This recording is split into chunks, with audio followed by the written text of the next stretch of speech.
10,112th meeting of the Security Council is called to order.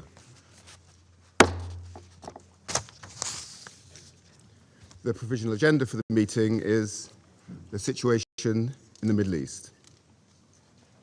The agenda is adopted.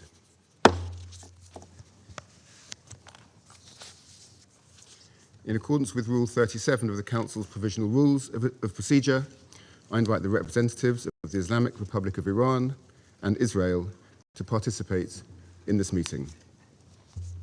It is so decided.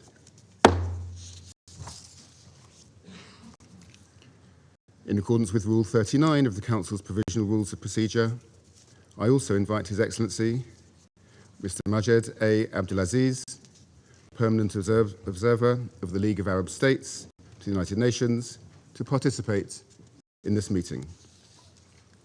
It is so decided. The Security Council will now begin its consideration of item 2 of the agenda. I warmly welcome the Secretary General, His Excellency, Mr. Antonio Guterres, and I give him the floor. Mr. President, Excellencies, ladies and gentlemen, I will speak directly to 3 areas today: the principles, the facts, and the way out. First, the principles. The UN Charter provides the foundation for the maintenance of international peace and security. Article 2 of the Charter clearly states, all members shall refrain in their international relations from the threat or use of force against the territorial integrity or political independence of any state. International law and international humanitarian law must always be respected. That is why, since this morning, I have condemned the massive military strikes by the United States and Israel against Iran. And I also condemned the subsequent attacks by Iran, violating the sovereignty and territorial integrity of Bahrain, Iraq, Jordan, Kuwait, Qatar, Saudi Arabia, and the United Arab Emirates. We are witnessing a grave threat to international peace and security. Military action carries the risk of igniting a chain of events that no one can control in the most volatile region of the world. Let me be clear, there is no viable alternative to the peaceful settlement of international disputes. Lasting peace can only be achieved through peaceful means, including genuine dialogue and negotiations. Mr. President, second, the facts. The situation on the ground is very fluid. There are many unconfirmed reports. Here is what we know. About 20 cities across Iran, including Tehran, Isfahan, Qom, Shahryar, and Tabriz, have reportedly been attacked. In Tehran, large explosions were reported in the district that includes the presidential palace and the compound of the supreme leader. Several high-ranking officials have reportedly been killed, including, according to Israeli sources, Iran's supreme leader Ali Khamenei, that I'm not in a position to confirm. Iran's airspace has been closed and the country is under a near-total internet blackout. The attacks have reportedly caused significant civilian casualties. According to Iranian media, an airstrike killed at least 85 people and injured many more at a girls' school in Minab, Hormozgan province, and the school in Tehran was also reportedly hit, causing 2 deaths. Mr. President, military action is expanding rapidly across the region, creating an increasingly volatile and unpredictable situation and heightening the risk of miscalculation. According to Israeli sources, 89 people have been injured in Iran's subsequent strikes on Israel, and there were also impacts in the occupied West Bank. Iran has announced that in reaction to US and Israeli airstrikes, it targeted US military assets in the region. These strikes have reportedly hit civilian areas and infrastructure in the countries that I have already mentioned. Indirect impact of falling debris was also reported in Lebanon and Syria. Most Gulf states successfully intercepted the Iranian strikes. However, the UAE reported that one civilian was killed by debris from an intercepted missile. In Iraq, there are reports of drone and missile attacks from both sides. There are also reports that Iran is closing the Strait of Hormuz for international shipping. Mr. President, the US and Israel attacks occurred following the third round of indirect talks between the US and Iran, mediated by Oman. Preparations had been made for technical talks in Vienna next week, followed by a new round of political talks. I deeply regret that this opportunity of diplomacy has been squandered. Mr. President, third, the region and the world need a way out now. I call for de-escalation and an immediate cessation of hostilities. The alternative is a potential wider conflict with grave consequences for civilians and regional stability. I strongly urge all parties to return immediately to the negotiating table, notably on the Iran nuclear program. I note that the US President has reportedly talked with leaders of Saudi Arabia, Qatar, and the United Arab Emirates. Iran's foreign minister has reportedly spoken to his counterparts in GCC countries and Iraq, and everything must be done to prevent a further escalation. To this end, I call on all member states to strictly uphold their obligations under international law, including the UN Charter, to respect and protect civilians in accordance with international humanitarian law, and to ensure nuclear safety. Let us act responsibly and together to pull the region and our world back from the brink. Thank you. I thank the Secretary-General for his briefing. I now give the floor to those Council members who wish to make statements. I give the floor to the representative of France. Merci, Monsieur le Président, et je remercie le Secrétaire général des Nations Unies, Son Excellence Monsieur Antonio Guterres, pour son exposé complet et éclairant. Je remercie également la présidence du Conseil d'avoir permis la tenue de cette réunion dans de si brefs délais. Le président de la République, M. Emmanuel Macron, a appelé à ce que le Conseil se saisisse d'urgence du sujet au regard de la gravité du moment que nous traversons. Monsieur le Président, cette région a besoin de paix. Et pour y parvenir, elle a besoin que l'Iran respecte ses obligations internationales. Nous sommes très préoccupés par le déclenchement de cette nouvelle guerre entre les États-Unis, Israël et l'Iran. L'escalade en cours est dangereuse pour tous et elle doit cesser immédiatement. Fidèle à ses principes et à son attachement à la Charte des Nations Unies, la France appelle à la désescalade et elle rappelle que le respect du droit international est la condition de la stabilité et de la sécurité à long terme dans la région et dans le monde. Nous condamnons avec la plus grande fermeté les frappes indiscriminées conduites par l'Iran contre plusieurs pays de la région. Il est primordial de veiller à la protection des vies civiles. Nous exprimons notre solidarité avec les pays frappés, l'Arabie saoudite, le Bahreïn, les Émirats arabes unis, la Jordanie, le Koweït, le Qatar, et avec nos partenaires régionaux. Et nous sommes prêts à déployer les moyens nécessaires à leur protection s'ils nous le demandent. Nous prenons toutes les mesures nécessaires pour assurer la sécurité de nos ressortissants au Moyen-Orient. Monsieur le Président, les événements de ce jour interviennent dans le contexte de la poursuite par l'Iran d'un programme nucléaire déstabilisant en violation de ses obligations au titre de son accord de garantie généralisée et des résolutions du Conseil. Depuis des années, en dépit des efforts diplomatiques déployés par la France avec ses partenaires du O3, l'Iran n'a pas saisi la chance de conclure un accord en vue d'un encadrement pacifique de son programme nucléaire.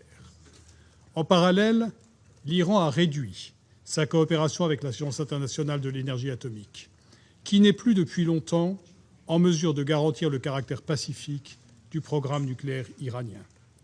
Depuis de longs mois, l'agence n'a plus accès aux sites les plus sensibles du programme nucléaire iranien. La transparence n'est toujours pas faite sur la situation du stock iranien d'uranium hautement enrichi à 60%, qui représente une quantité potentiellement suffisante pour produire une dizaine d'engins nucléaires explosifs. La situation est d'une telle gravité que nous avons été contraints en août dernier de déclencher la procédure de rétablissement des sanctions du Conseil de sécurité en réponse au non-respect manifeste et persistant par l'Iran de ses engagements. Au-delà de son programme nucléaire, ce sont également le programme balistique et les engagements et les agissements régionaux de l'Iran qui continuent de constituer des sources de déstabilisation majeures. L'Iran poursuit également une politique de déstabilisation systématique des pays de la région, à travers le soutien qu'il apporte à ses affidés régionaux, qu'il s'agisse du Hamas, du Hezbollah au Liban, des Houthis au Yémen ou autrefois du régime de Bachar el-Assad en Syrie.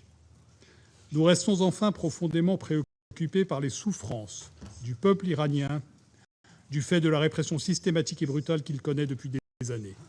Depuis plusieurs semaines, ce peuple subit le déchaînement d'une violence d'État injustifiable parce qu'il a eu le courage de manifester pour faire valoir ses aspirations à une vie meilleure et à la liberté. Le peuple iranien doit pouvoir exercer ses droits fondamentaux et il doit pouvoir décider librement de son destin.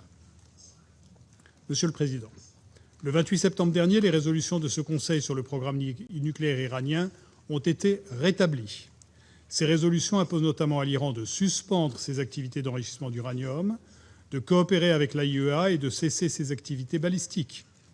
Le Conseil doit veiller à la bonne mise en œuvre de ces résolutions, y compris en assurant le fonctionnement du comité des sanctions 1737. Il importe que l'Iran s'engage enfin dans une négociation de bonne foi sur les enjeux relatifs à son programme nucléaire et balistique, ainsi qu'à ses agissements régionaux. La France, avec ses partenaires du E3, n'a cessé de se mobiliser depuis plus de 20 ans en faveur d'une solution diplomatique négociée, seule de nature à résoudre ces questions de façon viable. Avec nos partenaires, nous avons démontré en 2015, avec le JCPOA et la résolution 2231 de ce Conseil, qu'un accord était possible. Aujourd'hui encore, la voie du règlement pacifique des différends doit prévaloir. Nous pensons qu'un accord est possible. Il est temps pour cela que l'Iran s'engage sérieusement dans des négociations pour y parvenir. Nous demeurons disponibles avec nos partenaires pour rechercher un accord robuste, vérifiable et durable qui garantisse que l'Iran ne se dote jamais de l'arme nucléaire. Dans ce moment grave, le Conseil doit se rassembler pour appeler à la désescalade, au respect du droit international, à la recherche d'une solution négociée afin de rétablir durablement la paix dans la région. Je vous remercie.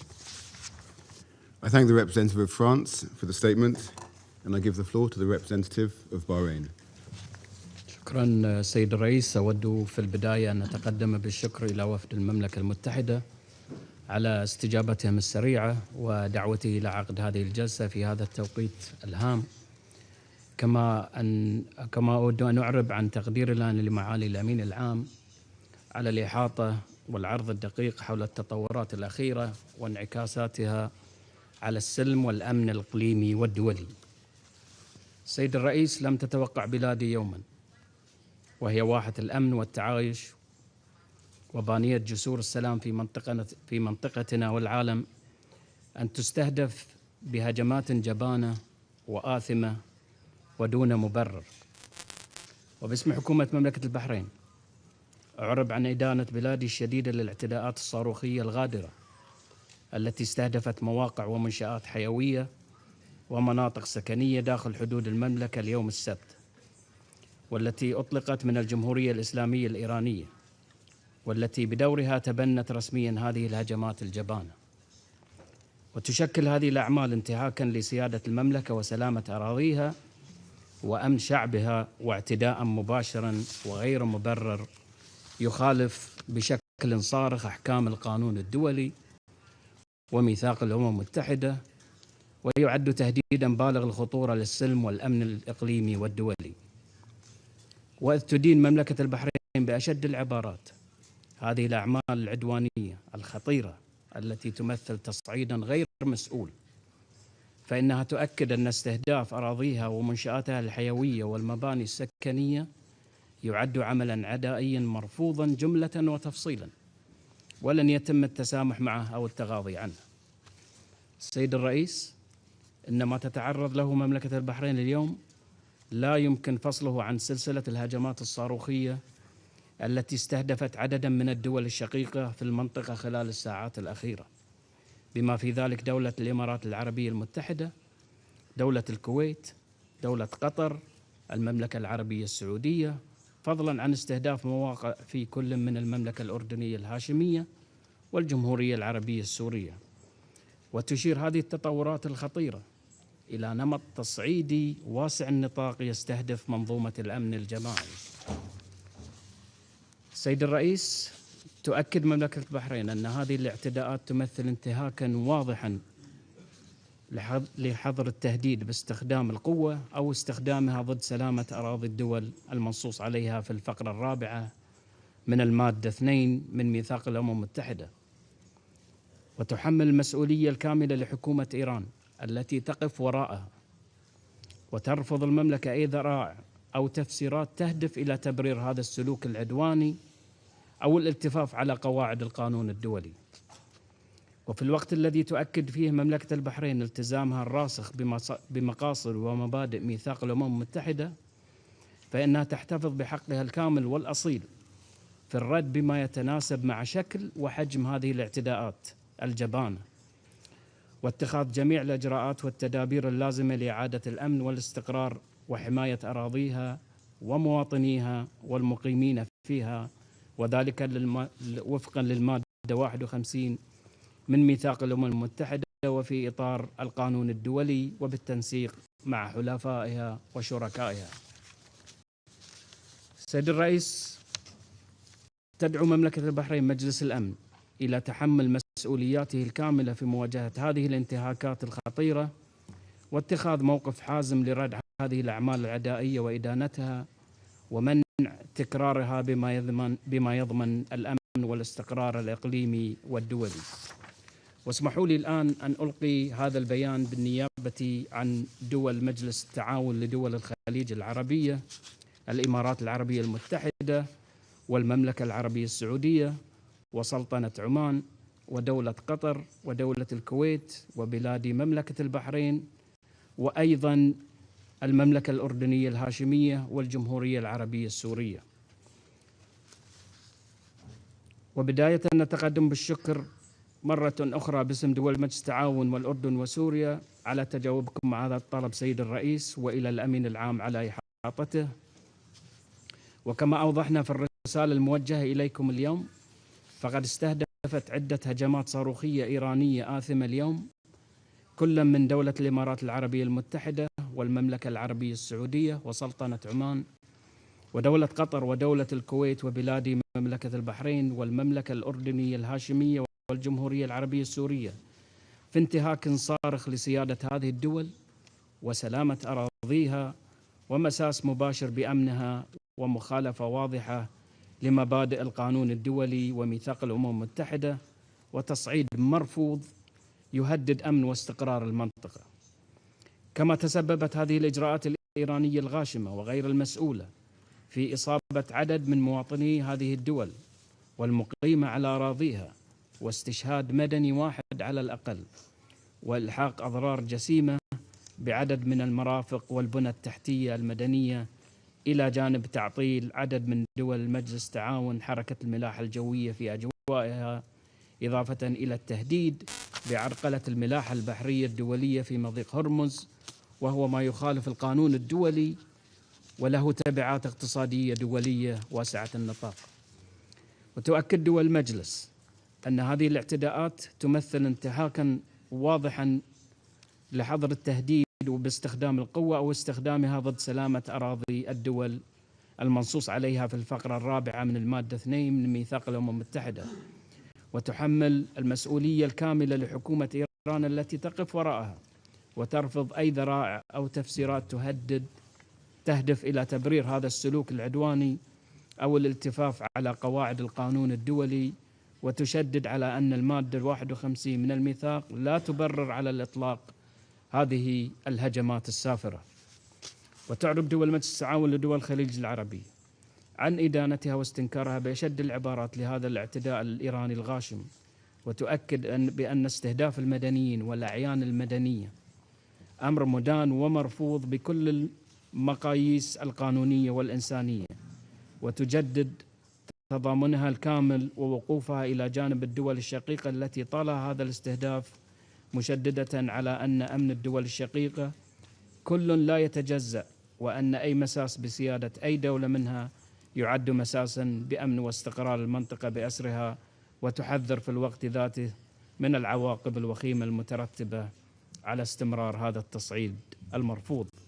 سيد الرئيس، إن هذه الهجمات الإيرانية لا تنسجم مع مبادئ حسن الجوار، ولا يمكن قبولها تحت أي مبرر أو ذريعة، ونؤكد رفضنا القاطع لاستخدام أراضي دول المنطقة كساحات لتصفية الحسابات أو لتوسيع رقعة النزاع، بعدما بذلته دول مجلس التعاون والأردن ودول المنطقة من جهود حثيثة لتيسير الحوار بين إيران والمجتمع الدولي لمعالجة الخلافات وتسوية النزاعات بالوسائل السلمية وتجنيب المنطقة مخاطر التصعيد. وفي الوقت الذي تؤكد فيه دول مجلس التعاون الالتزام الراسخ بمقاصد ومبادئ ميثاق الأمم المتحدة، فإنها تحتفظ بحقها الكامل والأصيل في الدفاع عن نفسها بموجب المادة 51 من ميثاق الأمم المتحدة، والرد على هذا الاستهداف السافر بما يتناسب مع طبيعة الاعتداء وما يتوافق مع قواعد القانون الدولي، واتخاذ جميع الإجراءات اللازمة لإعادة الأمن والاستقرار وحماية أراضيها وشعوبها والمقيمين فيها، وبما يضمن صون سيادتها وأمنها واستقرارها ومصالحها الوطنية. سيد الرئيس، وفي الختام، فإن دول المجلس تثمن كافة المواقف الصريحة في دعم سيادة دولنا وأمننا، وتطالب مجلس الأمن إلى تحمل مسؤولياته الكاملة في مواجهة هذه الانتهاكات الإيرانية الخطيرة، واتخاذ موقف حازم لإدانة ورد هذه الأعمال العدائية غير المبررة وغير المسؤولة، ومنع تكرارها بما يضمن الأمن والاستقرار الإقليمي والدولي، وتكرر دعوتها إلى العمل على احتواء الأزمة بما يحفظ أمن المنطقة ويصون مصالح شعوبها ويحول دون الانزلاق نحو مواجهات أوسع. وشكرا سيد الرئيس. I thank the representative of Bahrain for the statement. I now give the floor to the representative of the Russian Federation. Господин председатель, благодарим генерального секретаря за его брифинг. Прежде всего, хотим выразить наше твердое неприятие того факта, что председательство сегодня проходит, что заседание у нас сегодня проходит по пункту повестки дня положения на Ближнем Востоке. Хотим напомнить, что Россия и Китай запросили его проведение по пункту угрозы международному миру и безопасности. Такая просьба также содержалась в соответствующем письме иранских коллег. Агрессия, которой сегодня подвергся Иран, грозит обернуться эскалацией, уже обернулась ей в регионе и может выйти далеко за его пределы.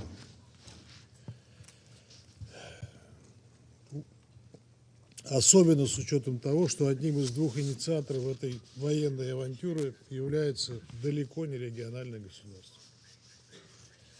Попытки британского председательства искусственным образом смягчить степень опасности нынешней ситуации попросту недопустимы.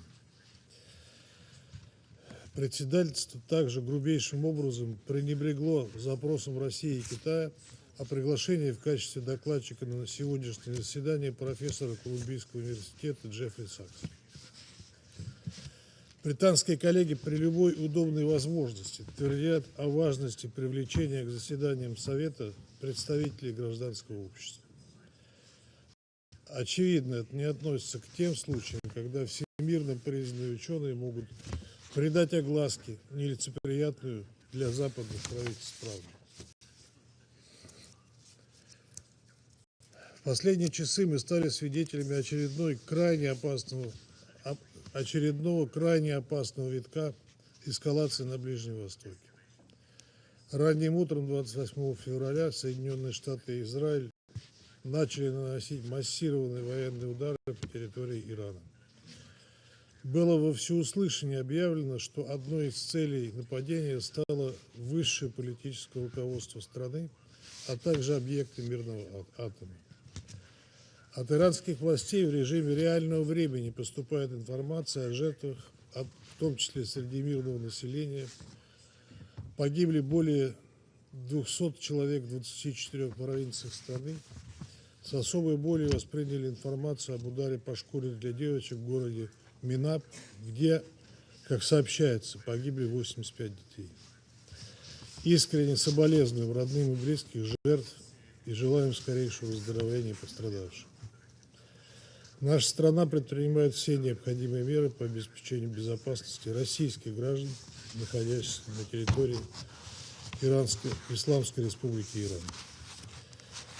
Господин председатель, предпринятые Вашингтоном и Западным Иерусалимом действия представляют собой не что иное, как очередной неспровоцированный акт вооруженной агрессии против суверенного и независимого государства-члена ООН в нарушении устава организации и основополагающих принципов международного права. Они неприкрыто направлены на дальнейшее вмешательство во внутренние дела Ирана и уничтожение неудобного Западу государства. Безответственный шаг Соединенных Штатов и Израиля, как мы и предупреждали раньше, уже привел к резкой эскалации ситуации во всем регионе. Оказались затронуты Бахрейн, Иордания, Катар, Кувейт, Объединенные Арабские Эмираты, Сирия, Саудовская Аравия. Это те страны, которые неоднократно говорили своим американским партнерам, что им не нужна эта эскалация на Ближнем Востоке. Более того, военная операция Соединенных Штатов и Израиля стала настоящим предательством дипломатии. Эти страны вновь применяют военную силу против Ирана в самый разгар переговоров, ровно так же, как это произошло в июне 2025 года. Лишь позавчера, 26 февраля, в Женеве состоялся очередной раунд американо-иранских контактов при содействии Омана. Министр иностранных дел Ирана Аббас Аракчи отмечал, что была достигнута договоренность о продолжении диалога. Со своей стороны подчеркиваем, что до российской стороны неоднократно доводились сигналы об отсутствии у Израиля заинтересованности в военной конфронтации с Ираном. И вот, несмотря на готовность Тегерана к дипломатическому процессу, он вновь получает нож в спину.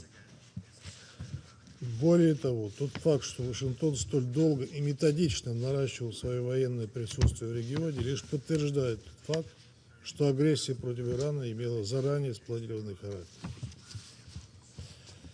Действия Соединенных Штатов и Израиля рискуют обернуться гуманитарной и экономической катастрофой. Особую обеспокоенность вновь вызывает угрозы ядерной, физической ядерной и радиологической безопасности. Прозвучавшие сегодня высказывания президента Соединенных Штатов Дональда Трампа о том, что эта операция направлена на недопущение обретения Ираном ядерного оружия, не обоснованы. Тегеран последовательно заявлял, что не имеет подобных планов и соблюдает свои обязательства по договору о нераспространении ядерного оружия. Более того, Иран неоднократно подчеркивал свою готовность заложить в основу новых договоренностей с Соединенными Штатами сохранение своего статуса государства, не имеющего ядерного оружия, при условии соблюдения и уважения законного права Исламской Республики Иран как государства-участника дня на развитие мирного атома. На этом фоне совершенно безосновательны попытки западных стран оправдать американо-израильскую агрессию некими мнимыми угрозами международному миру и безопасности, якобы исходящими от иранской ядерной программы. Нельзя не напомнить, что единственный источник достоверной информации на этот счет, профильные доклады генерального директора МАГАТЭ никогда не указывали на это. Никогда не указывали на то, что Иран мог заниматься разработкой ядерного оружия. Объекты, по которым наносятся удары, находятся под гарантиями агентства, то есть априори не могут быть использованы для такой деятельности.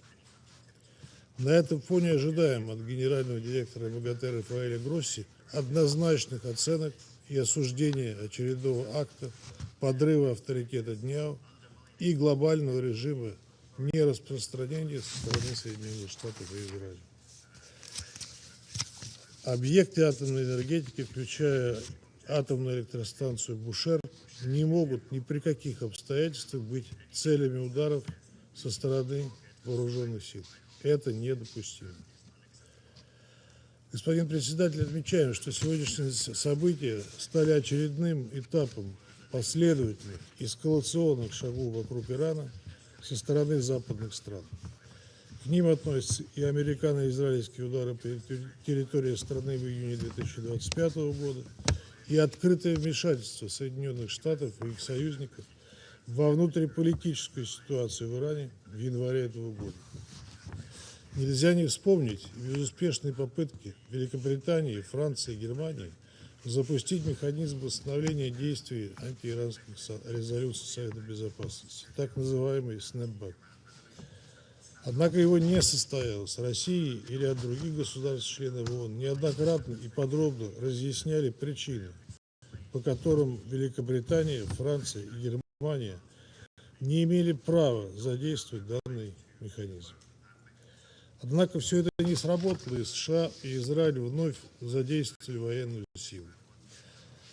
Сами собой напрашиваются параллели с событиями 2003 года, когда американские представители размахивали пробиркой в этом зале, оправдывали свое вторжение в Ирак наличием у него оружия массового поражения, которое так никто и не нашел. В 2023 году вице-президент Соединенных Штатов Джей Ди Венс сказал, что иракская кампания была необязательной. В результате погибли невинные иракцы и американцы. И что этот урок Вашингтону надо выучить. Однако, как выяснилось, урок так и остался невыученным. В выступлениях европейских коллег, мы сегодня это еще услышим, вместо осуждения агрессии и гибели многих мирных жителей Ирана мы слышим заявление президента Франции Эммануэля Макрона. Цитата. «Иранский режим должен понимать, что сейчас у него нет иного выбора, кроме как вовлечься в добросовестные переговоры по своей ядерной и баллистической программам, а также дестабилизационной деятельности в регионе». Конец цитаты. Схожие оценки озвучил премьер-министр Великобритании Кир Стармер.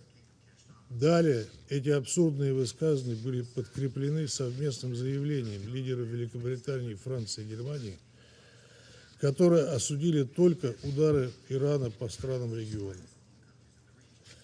Коллеги, только вдумайтесь, подобная реакция звучит в момент, когда Иран подвергся военному нападению в разгар активного переговорного процесса. Лицемерию наших европейских коллег нет границ. Это даже не двойные стандарты, это какая-то параллельная реальность из-за зеркалья. В английском языке существует идеально подходящий для описания этой ситуации термин «victim blaming». Складывается впечатление, что Лондон, Париж и Берлин живут в каких-то созданных ими самих иллюзиях и транслируют их миру. Однако попытки ввести международное сообщество в заблуждение обречены на провал. Любому здравомыслящему человеку предельно ясно, кто именно несет ответственность за очередную неконтролируемую эскалацию. Господин председатель, требуем от Соединенных Штатов и Израиля немедленно прекратить свои агрессивные действия. Альтернатив урегулированию вопросов по иранскому сюжету, в том числе по его ядерному компоненту, мирными и дипломатическими способами не было и не будет. Настаиваем на немедленном возобновлении политико-дипломатического регулирования и поиска решений на основе международного права, взаимного уважения и баланса интересов. Россия неизменно готова оказывать в такой работе все необходимое содействие. Благодарю вас. I thank the representative of the Russian Federation for the statement, and I give the floor to the representative of China. 谢谢主席。我感谢古特雷斯秘书长的通报，支持秘书长关于防止冲突升级、重回外交谈判的呼吁。今天，美国、以色列悍然对伊朗境内发动军事打击，导致地区局势骤然升级，中方对此深表关切。中方一贯主张，各方应遵守联合国宪章宗旨和原则，反对并谴责在国际关系中使用或威胁使用武力。中方强调，伊朗及其他地区国家的主权、安全和领土完整必须得到尊重。中方对冲突导致大量平民伤亡深感痛心。任何时候，武装冲突中保护平民的红线都不能突破，无差别使用武力的行为都不可接受。中方呼吁各方履行国际法，包括国际人道法义务，切实保障平民安全，避免攻击民用设施。武力不是解决国际争端的正确方式，只会加剧仇恨和矛盾。中东局势升级外溢，不符合任何一方的利益。通过对话谈判解决矛盾分歧是唯一的出路。中方呼吁立即停止军事行动，防止局势轮番升级。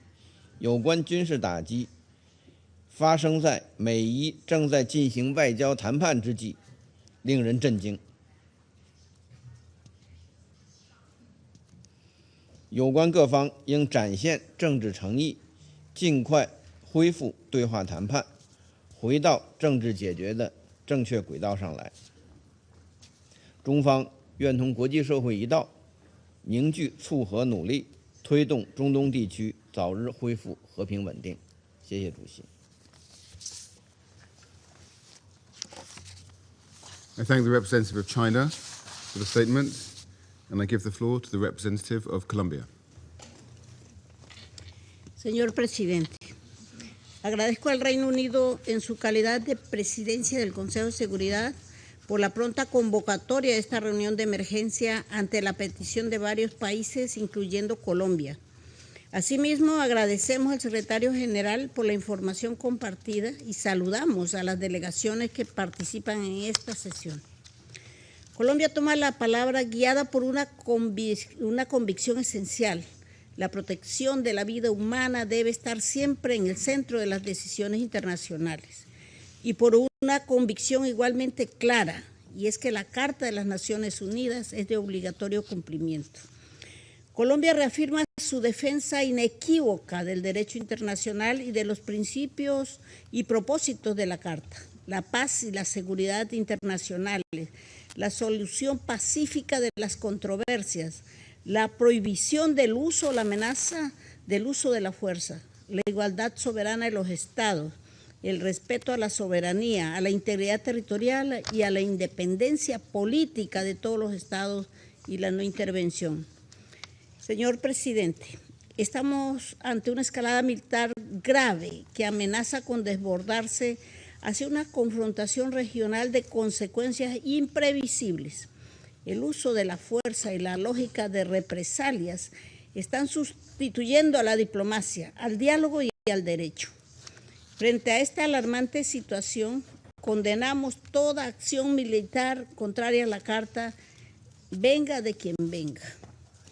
Nuestro país ha sido consistente en esta organización y este Consejo. Ningún Estado puede atribuirse unilateralmente el derecho de atacar a otro para imponer un cambio de régimen. Ese principio no depende de quién sea el actor, pues es un pilar del orden internacional. La prohibición del uso o la amenaza de la fuerza consagrada en la Carta no admite interpretaciones selectivas.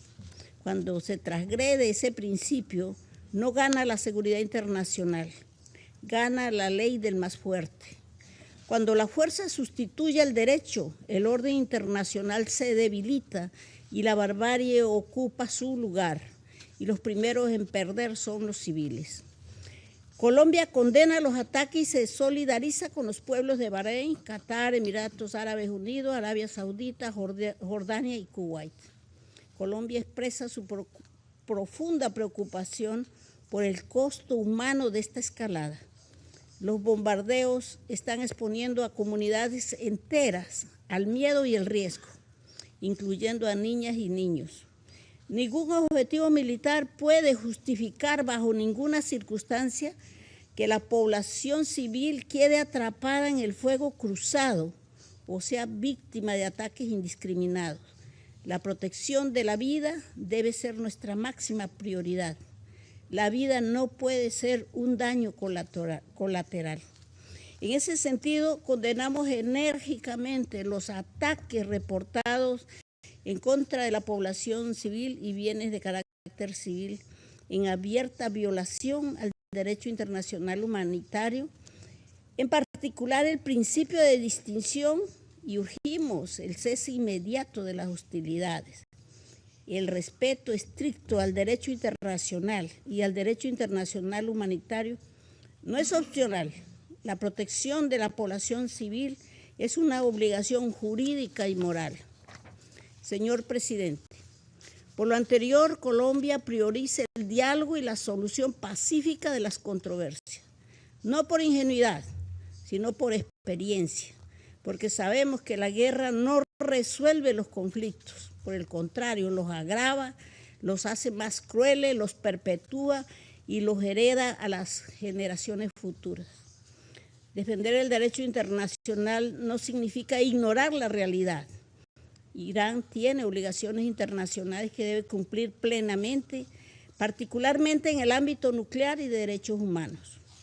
En lo que respecta al programa nuclear iraní, es indispensable la cooperación plena, efectiva y transparente con el Organismo Internacional de Energía Atómica. Por eso hacemos un llamado a Irán a retomar el camino del diálogo y las negociaciones de buena fe, con miras a garantizar el acceso sin restricciones a las instalaciones nucleares sujetas a la vigilancia y la verificación, y a resolver las salvaguardas pendientes en virtud del Tratado sobre la no proliferación de las armas nucleares. Colombia reafirma el objetivo universal del desarme nuclear general y completo, y en ese marco insiste en que el programa nuclear de Irán debe mantenerse con fines exclusivamente pacíficos y en cumplimiento de sus obligaciones internacionales. La seguridad colectiva no se construye con más armas, sino con más garantías. Asimismo, nos unimos al llamado urgente del OIEA para que las partes se contengan en el ejercicio de la fuerza, particularmente en contra de instalaciones nucleares, teniendo en cuenta los enormes riesgos que estas acciones representan. Por otro lado, Irán tiene la obligación de respetar y garantizar los derechos humanos y las libertades fundamentales de su población, los cuales no son una concesión del Estado, sino derechos inherentes a la dignidad humana. Pero también decimos con la misma firmeza, el incumplimiento de Irán en estos ámbitos no puede servir como justificación para ejecutar unilateralmente ataques militares en contra de un Estado. La aplicación integral de la Carta es indispensable para la credibilidad del multilateralismo y la preservación del orden internacional. La paz y la seguridad internacionales no se construyen vulnerando la soberanía ni la integridad territorial de los estados, ni a través de represalias. Se construye con reglas y con diálogo. Señor presidente, Colombia hace un llamado a todas las partes a la contención y desescalada, el retorno urgente a la diplomacia, al respeto estricto del derecho internacional y al fortalecimiento de los mecanismos multilaterales existentes. Es prioritario avanzar hacia un marco de diálogo regional que permita abordar las causas de la inestabilidad en el Medio Oriente. Por ello proponemos la convocatoria de una conferencia de paz para la región bajo el auspicio de las Naciones Unidas con el fin de alcanzar soluciones políticas sostenibles. La guerra no es inevitable, es una decisión política, pero también lo es la paz. Hoy la verdadera responsabilidad de la comunidad internacional y de este Consejo es elegirla, asumiendo con responsabilidad histórica su mandato primordial de preservar la paz y la seguridad internacionales. La Organización de las Naciones Unidas no puede ser inferior a la gravedad de este momento.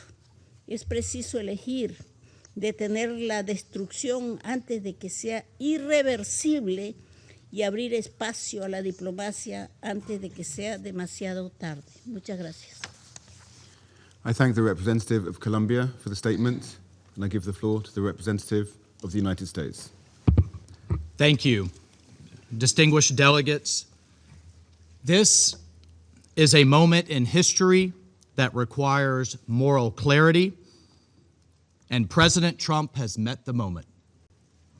The most fundamental duty of any sovereign government is the protection of its people. Operation Epic Fury is directed towards specific and strategic objectives: to dismantle missile capabilities that threaten allies, to degrade naval assets used to destabilize international waters, and to disrupt the machinery that arms proxy militias, and to ensure the Iranian regime never, ever can threaten the world with a nuclear weapon. As President Trump said last night, for decades, the Iranian regime has willfully destabilized the world. It has killed American forces and citizens, threatened regional allies, and jeopardized the security of international shipping upon which the world depends. Its massive support for violent proxies, declared terrorist organizations, the Houthis, Hezbollah, Hamas, and others, has brought bloodshed and disorder across the Middle East for far too long. This is not speculation. We know this to be true, and our men and women have paid for the actions of this regime and the IRGC with their lives. No responsible nation can ignore persistent aggression and violence. The regime in Tehran has led attacks that have cost American lives. Hundreds of U.S. Marines in Lebanon, thousands of troops in Iraq. American hostage after hostage has suffered.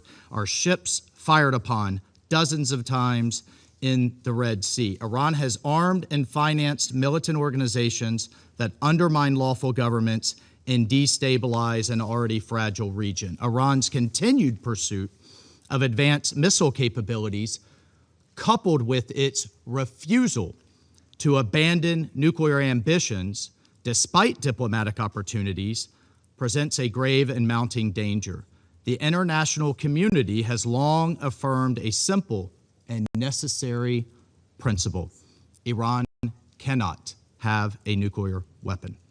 That principle is not a matter of politics, it's a matter of global security, and to that end, the United States is taking lawful actions. This body, the United States Security Council, has acted repeatedly on this threat. 20 years ago, starting in 2006, Resolution 1696 demanded that Iran suspend all uranium enrichment-related and reprocessing activities, invoking Chapter 7 of the UN Charter, and adopting a legally binding resolution. When Iran failed to comply, this council, followed with Resolution 1737, imposing mandatory sanctions, including bans on nuclear-related materials and technology, asset freezes on key individuals and entities linked to their nuclear program, and establishing a sanctions committee. Subsequent resolutions, 1747 in the year 2007, expanded arms embargoes and asset freezes. Resolution 1803 in 2008 tightened restrictions on dual-use goods and calling for the inspections of Iranian cargo. Resolution 1835 in 2008 reaffirmed the need for full compliance. And Resolution 1927 in 2010, which was the most comprehensive, banning ballistic missile activities, tightening the conventional arms embargo, targeting the IRGC and shipping lines, and prohibiting new Iranian banking relationships, built a robust multilateral framework to curb Iran's nuclear and missile pursuits. These measures, again, adopted under Chapter 7, represented the world's collective judgment that Iran's actions posed a threat to international peace and security. And despite numerous opportunities for an alternative path, Iran remained defiant. And the Security Council decided on September 19th of last year, 2025, to restore these measures, snap back sanctions, sending a clear message that the world will not acquiesce to threats and half measures, and Tehran would be held to account.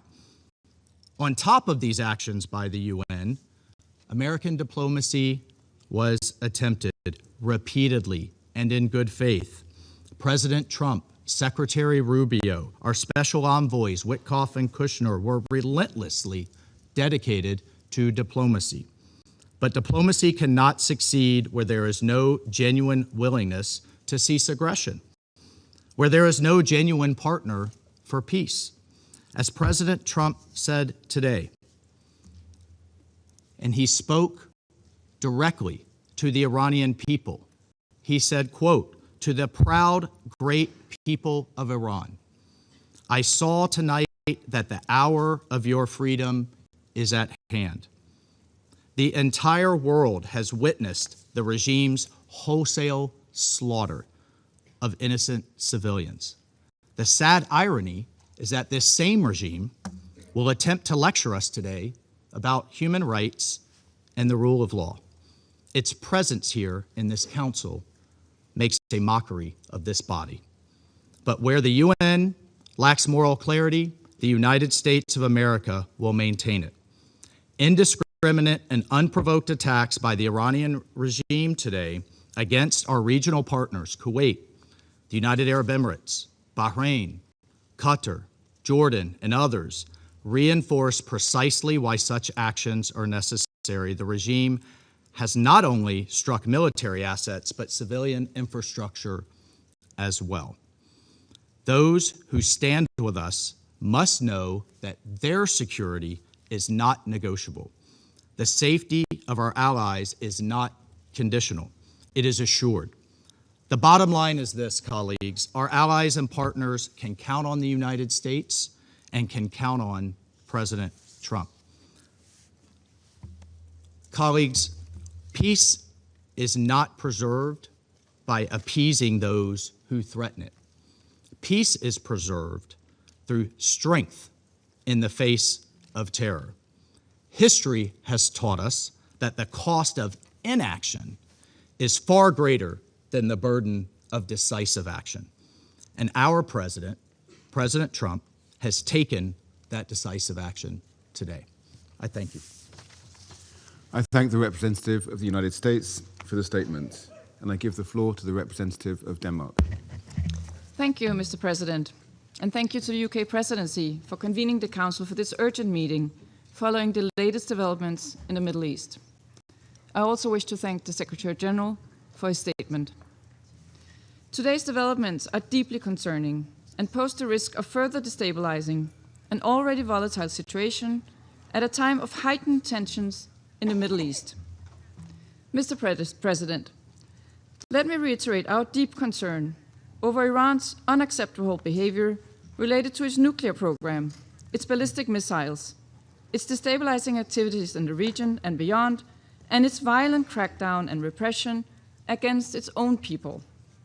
As a consequence, the European Union, with Denmark's active support, has adopted strong sanctions against Iran, just like we have always been promoting diplomatic efforts to address the nuclear and ballistic missile programs through a negotiated solution.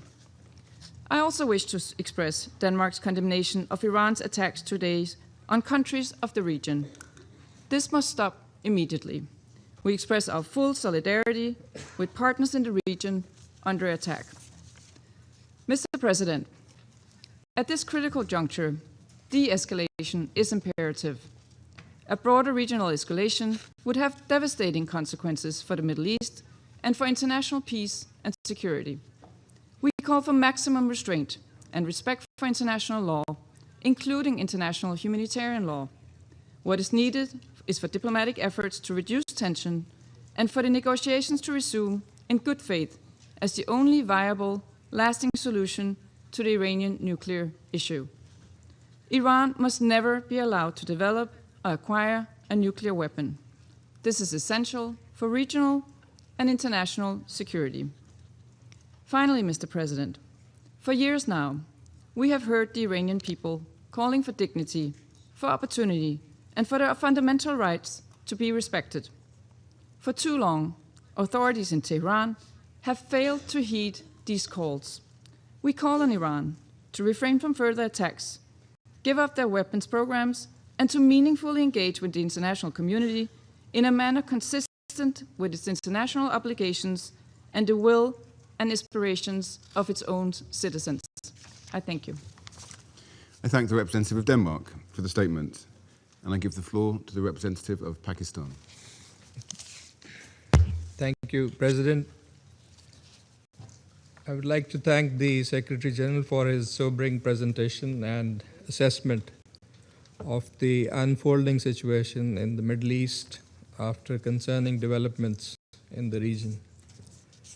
We concur with his view that there is no viable alternative to a peaceful settlement. President, Pakistan condemns the initiation of unwarranted attacks against the Islamic Republic of Iran in violation of international law. Yet again, these attacks come at a time when renewed diplomatic efforts were underway to reach a peaceful and negotiated solution. Such a course of action will undermine the peace and stability of the entire region with far-reaching consequences. Pakistan also condemns the attacks against the Kingdom of Saudi Arabia, Bahrain, Jordan, Kuwait, Qatar, and the United Arab Emirates, and stands in solidarity with all these brotherly countries and underscores the need to exercise maximum restraint. This is extremely unfortunate since several brotherly Arab countries were in fact supporting dialogue and emphasizing the need to avoid escalation. We particularly laud Oman's role in facilitating and mediating dialogue between Iran and the United States. These unprovoked attacks, therefore, constitute blatant violations of the sovereignty of the brotherly Gulf states. Pakistan also condemns the unfortunate death of a Pakistani national in the UAE during this dastardly attack. We urge all sides to refrain from any further actions that may undermine the security and territorial integrity of other regional countries. President, we regret the fact that diplomacy has once again been derailed as these attacks have happened right in the middle of negotiations. These military actions undermine dialogue and further erode trust that was already in short supply. We offer our condolences and sympathies to civilians caught in the middle of these violent acts. Our thoughts go out to the school children in Iran and many civilians elsewhere, and the family of the Pakistani national who was killed during attacks on the United Arab Emirates earlier today. President, the purposes and principles of the UN Charter are inviolable and sacrosanct. The Charter prohibits threat or use of force against territorial integrity or political independence of states. Pakistan reiterates the call for full respect for international law, including the UN Charter, as well as the international humanitarian law. we are deeply alarmed at the risk of regional conflagration. Safety and well-being of millions of our compatriots in the countries of the region is also top priority for Pakistan. Pakistan is maintaining close contact and coordination with brotherly neighboring countries, including at the leadership level. We are ready to extend our support towards peaceful resolution of outstanding issues. Pakistan has consistently advocated the primacy of peaceful settlement of disputes and the imperative of avoiding confrontation and conflict in a region already beset by tensions and volatility, as the Secretary General has also noted. Diplomacy and dialogue should be the guiding principles for achieving negotiated settlement of all contentious issues in accordance with the rights, obligations, and responsibilities of the parties concerned. Pakistan calls on all sides to immediately halt escalation and urgently resume diplomacy with a view to achieving a peaceful, negotiated resolution to this crisis. Thank you so much. I thank the representative of Pakistan for the statement, and I give the floor to the representative of Greece. Thank you, Mr. President, for convening this meeting at such a short notice. I would like also to thank the Secretary General for his briefing and his messages on respecting the principles of the UN Charter and his calling on de-escalation and the peaceful settlement of the situation. Mr. President, we express our deep concern following today's escalation. Our aim should be to return to substantial negotiations towards a peaceful settlement in line with international law and the UN Charter. As the Council meets in this critical moment, we would like to stress the following. First, restraint is imperative. The risk for a wider regional confrontation with potentially grave consequences for international peace and security is real. Absent a swift diplomatic solution, we might now face the consequences of prolonged crisis. All parties must therefore exercise restraint, prevent a further spiral of violence, and work urgently to reopen credible channels of dialogue. Our Prime Minister and Minister for Foreign Affairs are in constant contact with our partners in the region. We strongly condemn the Iranian strikes in Bahrain, Jordan, Kuwait, Qatar, Saudi Arabia, and the United Arab Emirates. Second, Greece has consistently expressed its strong concern regarding Iran's nuclear program. Iran must never be allowed to acquire a nuclear weapon. The accumulation of significant quantities of uranium enriched up to 60% by a non-nuclear weapon state raises serious proliferation concerns and has no credible civilian justification. Full cooperation with the IAEA and strict adherence to international obligations are indispensable. It is widely believed that strong, permanent, and verifiable oversight on Iran's nuclear and ballistic programs is a precondition for stability in the region. Diplomacy, grounded in verification and transparency, remains the only sustainable path forward. Third, maritime security in the Gulf, the Straits of Hormuz, and the Red Sea must be fully respected by all sides. Even more now, of all times, stability is of the utmost importance. We urge Iran and its allies in the region to refrain from any retaliatory action that could endanger freedom of navigation, threaten commercial shipping, or further destabilize global energy and trade flows, constituting a blatant violation of the international law of the sea as reflected in UNCLOS. Fourth, the protection of civilians and respect for international law must remain absolute priorities. Adherence by all member states to the UN Charter, international humanitarian law, and human rights law becomes even more critical. Civilians must not bear the cost of military escalation. The humanitarian consequences of further confrontation could be severe.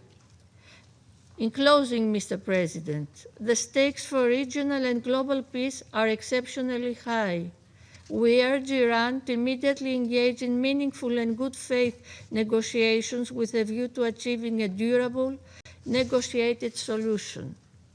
Dialogue and diplomatic engagement aimed at restoring stability and providing credible security assurances for all concerned must prevail.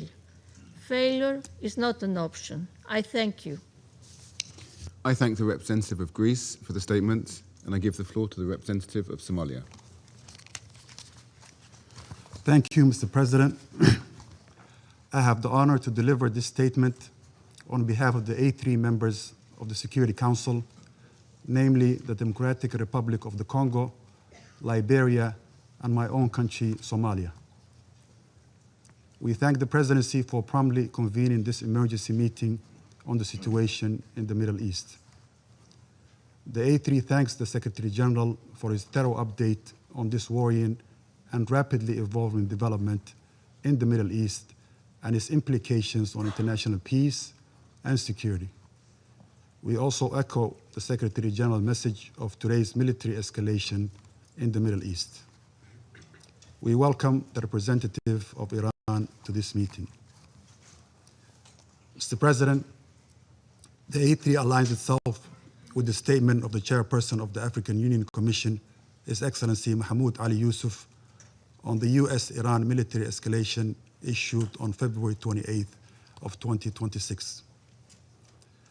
The reported military strikes carried out by the United States in coordination with their Israeli forces against targets inside the Islamic Republic of Iran and Iran's subsequent response represents a perilous and deeply troubling escalation, one that marks a serious intensification of hostilities in the Middle East and threatens to engulf the entire region in an uncontrollable cycle of violence, suffering, and pain. The A3 condemns the missiles and drone attacks carried out by Iran against the sovereign territories of Bahrain, Kuwait, Qatar, Saudi Arabia, and the United Arab Emirates.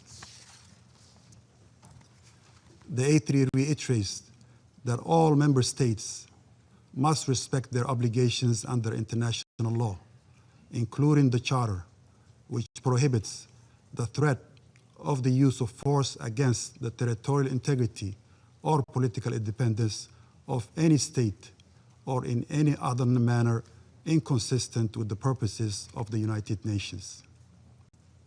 These actions risk further destabilizing the Middle East and underscore the urgent imperative to safeguard broader peace and internal stability, particularly as the geographic scope of military activity expands beyond the initial parties to the conflict.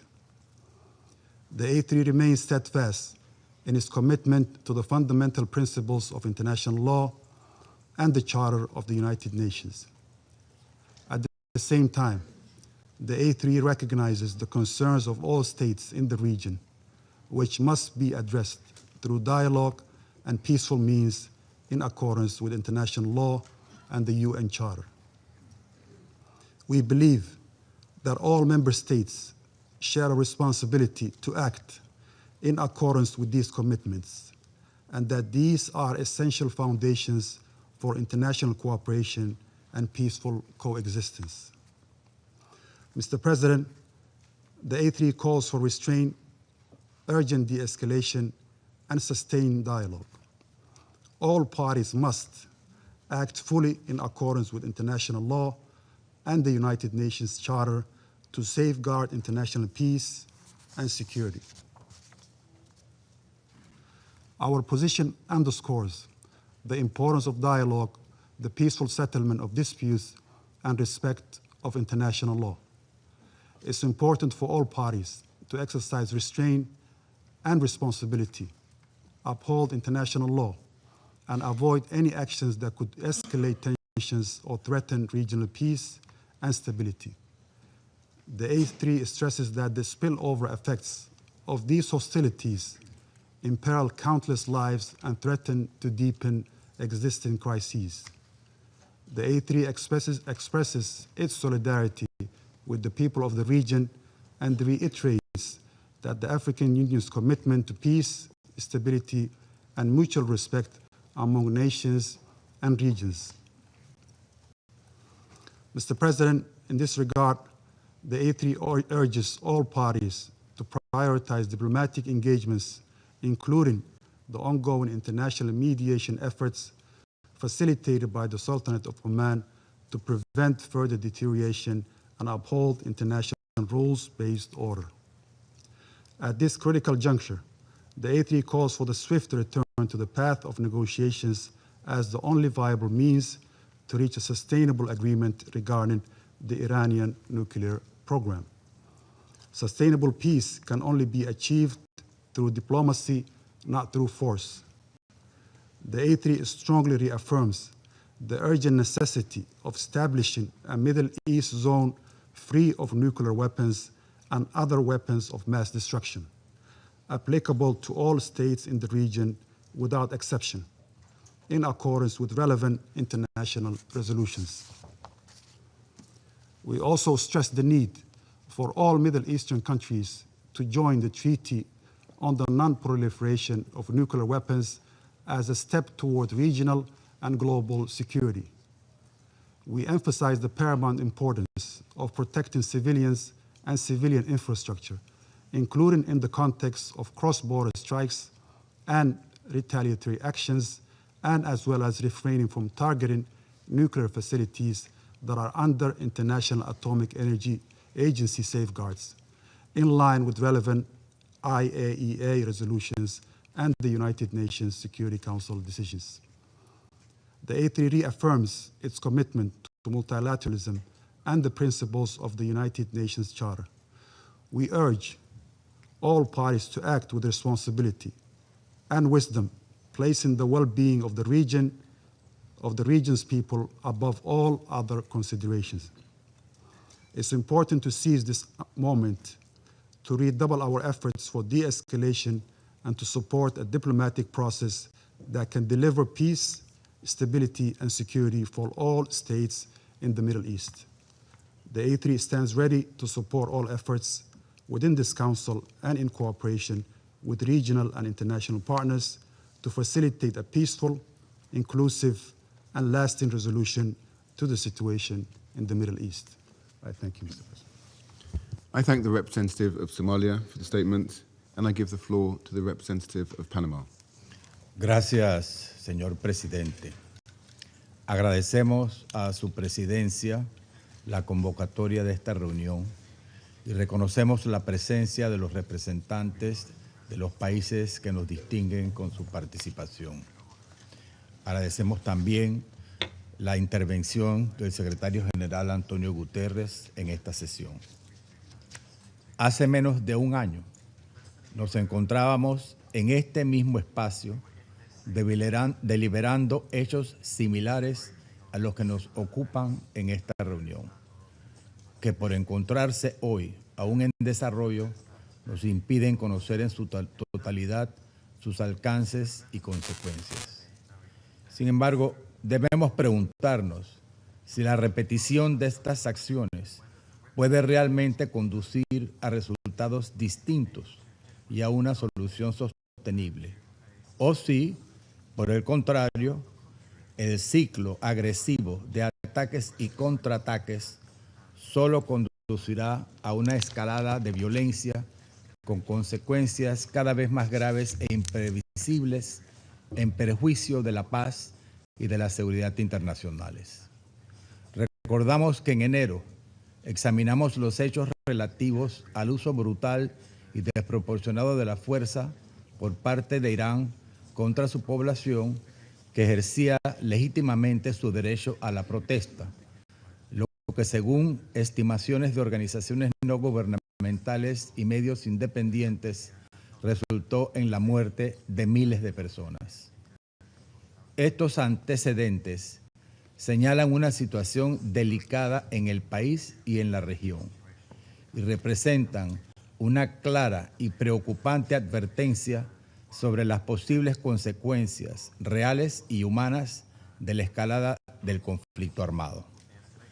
La República de Panamá observa con gran preocupación la gravedad de los recientes sucesos que podrían desencadenar un conflicto regional con serias repercusiones directas en países vecinos como los que acaban de sufrir Bahrein, los Emiratos Árabes Unidos, Qatar, Kuwait, Jordania y Arabia Saudita, los cuales Panamá considera lamentables.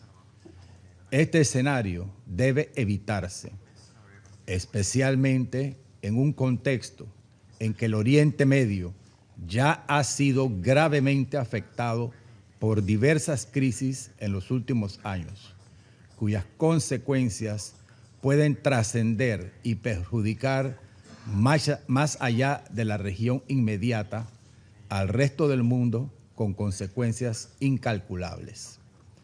La intensificación de las tensiones solo incrementará la inestabilidad y el sufrimiento, afectando particularmente a las poblaciones más vulnerables, que son siempre las primeras en padecer las consecuencias de los conflictos. El escenario incierto y peligroso que enfrentamos nos recuerda que es fundamental garantizar el respeto y protección de la población civil durante el conflicto, en concordancia con el derecho internacional humanitario y los valores que este Consejo está llamado a proteger. Por ello, reiteramos nuestro llamado urgente al diálogo, la contención y el cese del uso de la fuerza. La diplomacia y la negociación, conforme a los principios consagrados en la Carta de las Naciones Unidas y en el derecho internacional, deben prevalecer como el método preferible y eficaz para la resolución pacífica de las controversias. Muchas gracias. I thank the representative of Panama for the statement, and I give the floor to the representative of Latvia. Thank you, Mr. President. Allow me to begin by thanking the United Kingdom as presidency of this Council for convening this meeting on such short notice. And I would also like to thank the Secretary General for the briefing provided. For decades, Iran has been a malign, destabilizing actor in the region and beyond. It has repeatedly and systematically violated its international obligations and posed a threat to international peace and security. The Iranian regime has attacked and destabilized neighbors, exported terrorism, developed an illegal ballistic missile program, and participated in widespread sanctions circumvention. Iran has violated UN Security Council resolutions 1696, 1737, 1747, 1803, 1835, 1929, and this aggressive behavior is consistent. It spans decades. While international law must be respected at all times, the Iranian regime has continuously ignored its responsibilities and binding commitments under the JCPOA and the NPT. The regime has openly maintained its illegal nuclear program, despite repeated and genuine diplomatic engagement from the European Union, the UK, and the US. The IEA Board of Governors has confirmed over the last 8 months that Iran is failing to engage and to grant monitors access to installations. And this is unacceptable. Iran must cease its illegal nuclear program, comply with its international obligations, and return to the negotiating table. For decades, Iran has maintained terror as its modus operandi. Iran has supported, armed, financed, and trained terrorist groups such as Hamas, Hezbollah, and the Houthis. It has enabled and emboldened attacks against countries near and afar. It has caused the death of thousands of civilians. It has promoted radicalization and the spread of terrorism, and undermined global energy and maritime security. Beyond the Middle East, Iran has directly supported Russia's war of aggression in Ukraine more than 50,000 of the same Iranian Shahed drones, now striking numerous countries in the Middle East, have been transferred by Iran to Russia. Iranian weapons, Iranian technology have contributed to killing thousands of innocent Ukrainians, and like Russia and Ukraine, Iran is now bringing terror to innocent civilians in the Gulf countries. Latvia stands with the brave people of Iran, brave people that have endured so much, decades of brutality and repression. Recently, this council met to address the atrocities perpetrated by the Islamic regime against its own people in the streets of Iran. Latvia and the European Union have already imposed sanctions against the IRGC. The Iranian people must be able to determine their own future, free from violence and repression.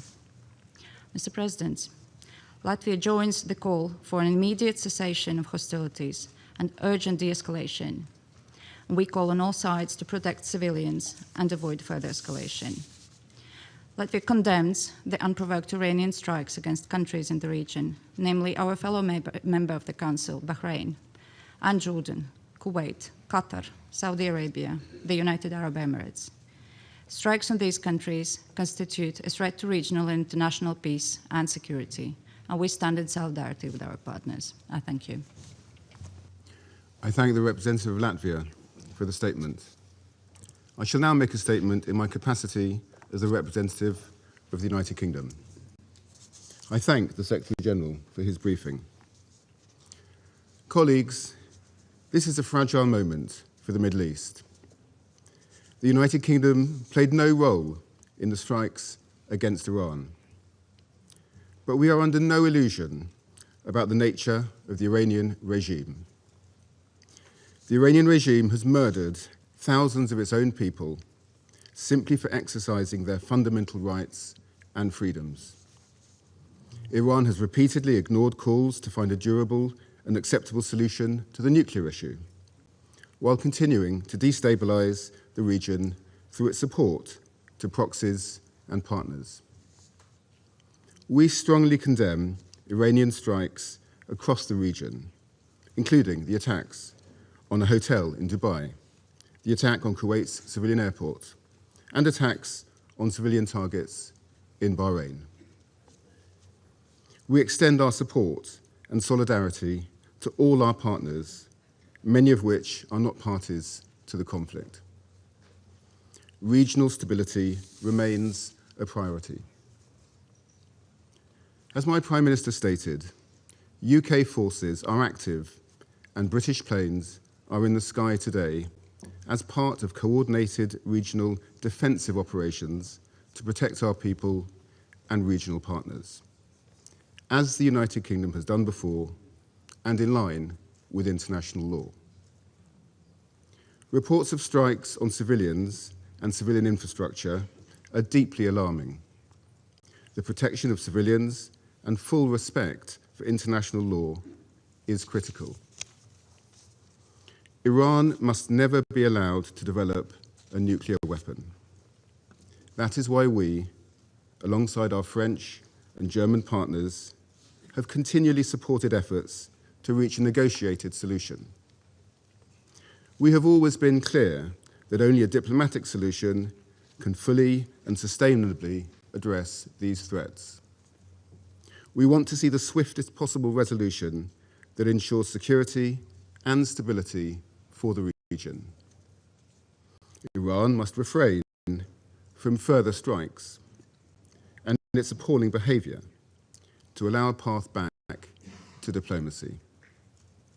We will continue to work with our partners to this end in support of peace and security and the protection of civilian life across the region. I resume my function as President of the Council. I now give the floor to the representative of the Islamic Republic of Iran. In the name of God, the compassionate and merciful, we appreciate the Secretary General for his briefing and his contribution to this meeting. We express our sincere appreciation to the Russian Federation and China for supporting the convening of this emergency meeting of the Security Council to address the manifest aggression committed by the United States and Israeli regime. I also thank those Council members, in particular China, Pakistan, and the Russian Federation, who have today taken principled position in condemnation of this unlawful act. And it is regrettable that some members of this body, in a blatant double standard, disregarded the flagrant act of aggression committed by the US and Israel on Iran and condemn Iran for using its inherent right to self-defense on the UN Charter.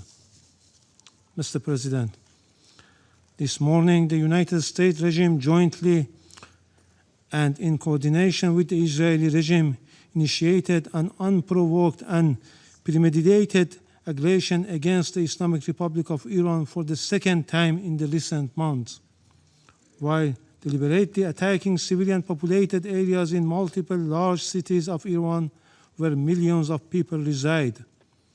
As a result of this brutal armed attack, hundreds of civilians have been killed and injured. The aggression and atrocious crime of the United States regime and the Israeli regime and the deliberate and persistent targeting of civilian infrastructure are going. In addition to the numerous civilian residential buildings, the aggressors have also targeted a school in the city of Minab, Hormozgan province, killing more than 100 children. The number of innocent civilians continues to rise. This is not only an act of aggression, it is a war crime and a crime against humanity. Yet today, once again, the representative of the United States, through a regrettable pattern, has attempted to distort facts and rely on misinformation to justify the blatant aggression of the United States and Israel against my country. The facts, however, are unequivocal. The justification advanced by the representative of the United States today are illegal and entirely devoid of legal foundation. The baseless allegation invoked to defend this unlawful use of force have no standing under international law. The invocation of preemptive attack claims of imminent threats or other substantiated political claims cannot legitimize aggression. Such claims are unfounded legally, morally, and politically, and they contradicted the clear principles of the Charter of the United Nations. I also categorically reject the assertion made by the representative of France, the United Kingdom, and certain other Western members regarding Iran's peaceful nuclear program. These claims lack a factual and legal basis. Mr. President, distinguished colleagues, the President of the United States and the Prime Minister of the Israeli regime have openly claimed responsibility for this act of aggression and have explicitly articulated regime change as their objective, an unmistakable admission of their intent to violate Iran's sovereignty and territorial integrity. The President of the United States has falsely described this aggression as necessary to neutralize an imminent threat to the American people. This is nothing more than a deliberate attempt to mislead the international community and the US public opinion and manufacture consent for unlawful war. Similarly, the representative of the United States has cynically sought to mislead this council, yet history provides ample documentation that the foreign policy of the United States has repeatedly relied on unlawful force, covert intervention, and political manipulation to alter the governments of other member states. This record is well established. The reality is clear and undeniable. What is taking place today against my country by the United States and the terrorist regime of Israel is a blatant act of aggression, a full-fledged violation of international law. No justification, no accusation, No narrative of disinformation can legitimize or excuse this manifest crime and aggression. Mr. President, we have communicated on several occasions with this Council and the Secretary General about warmongering statement and interfering actions in the internal affairs of Iran by the President of the US in a blatant violation of the UN Charter and international law, and called for the Council action. Regrettably, all were unanswered. The issue before the Council is straightforward. Whether any member state may, including a permanent member of this Council, through the use of force, coercion, or aggression, determine the political future of another state or impose control over its affairs. International law and the Charter are explicit on this matter.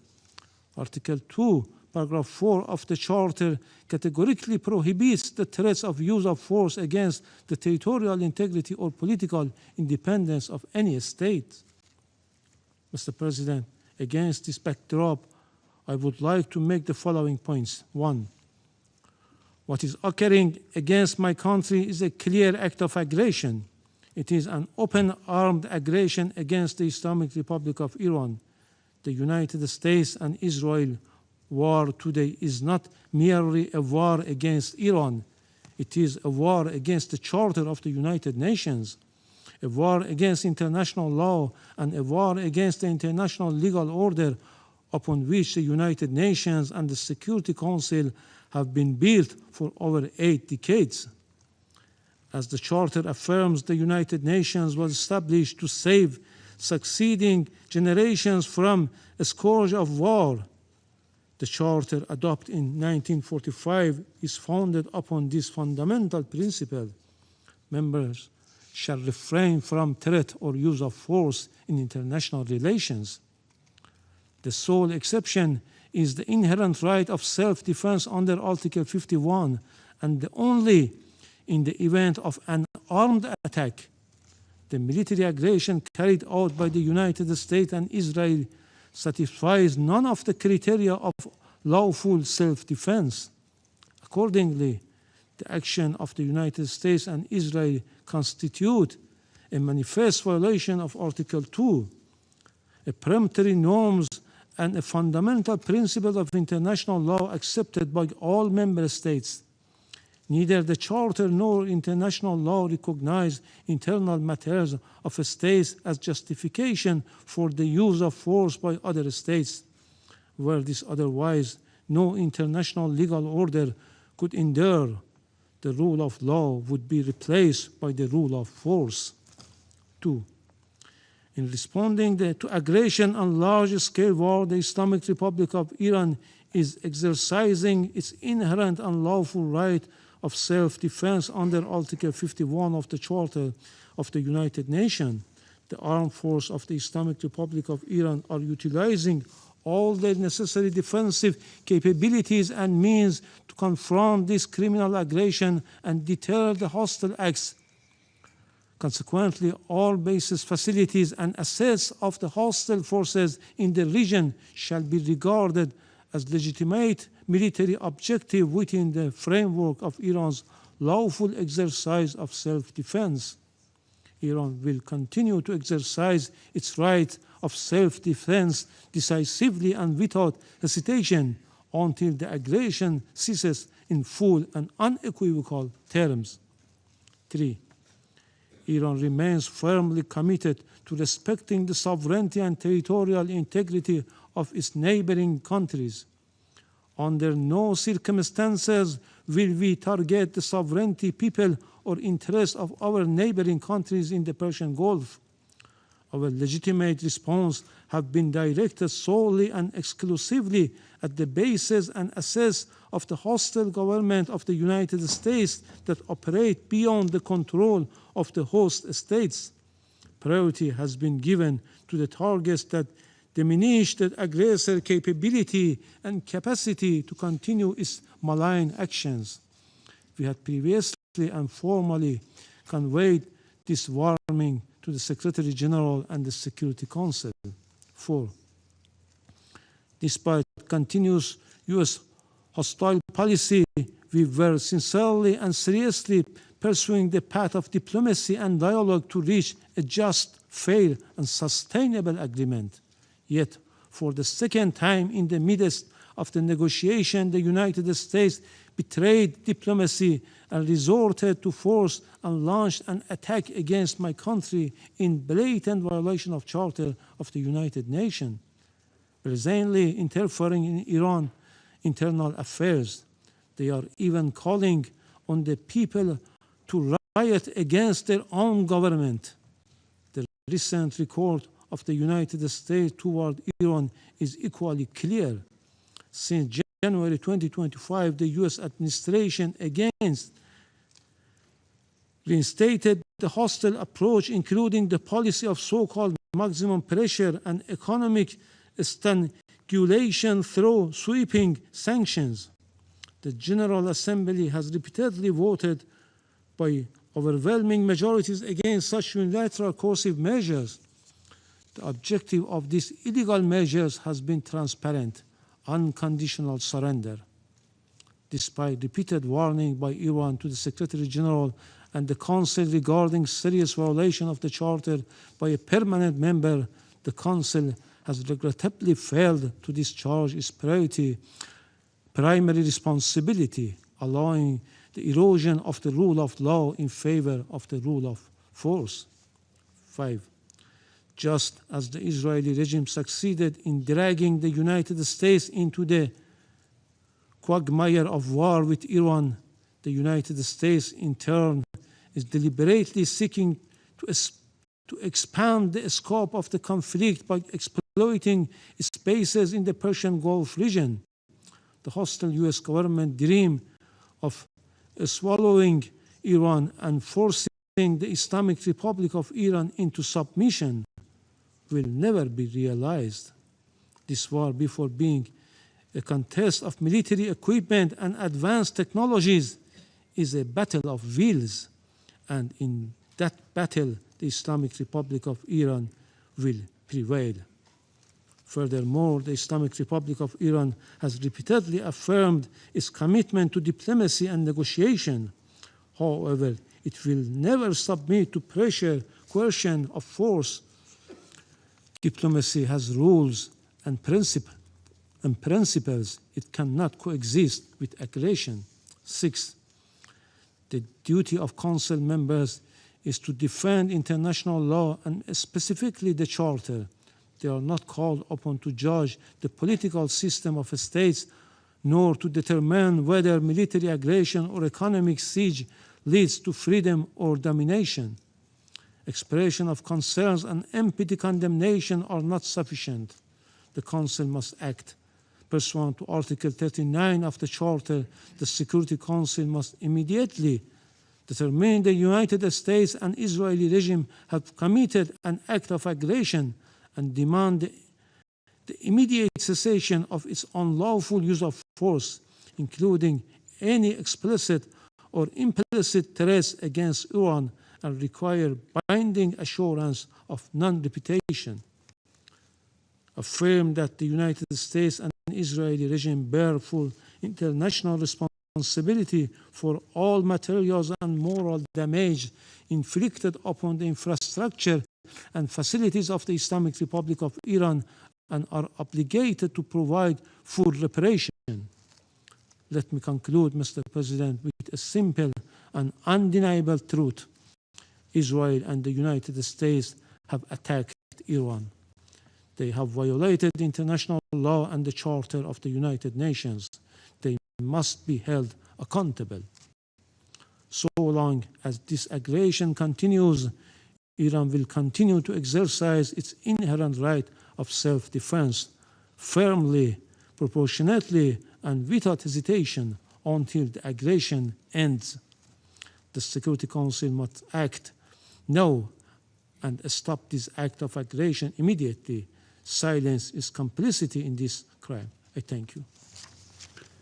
I thank the representative of the Islamic Republic of Iran for the statement, and I give the floor to the representative of Israel. Mr. President, for 47 years, the Islamic regime in Iran has led crowds in chanting Marjbar Israel, Marjbar America. Mr. Iravani, do you want to translate these chants? Your leaders have been chanting it for years in public events, in your parliament. Marjbar Israel, Marjbar America. They mean death to Israel, death to America. Israeli and American flags were painted on roads so they could be trampled. Our flags were burned in public squares. This is not the anger of a radical fringe. It is state-sanctioned hatred.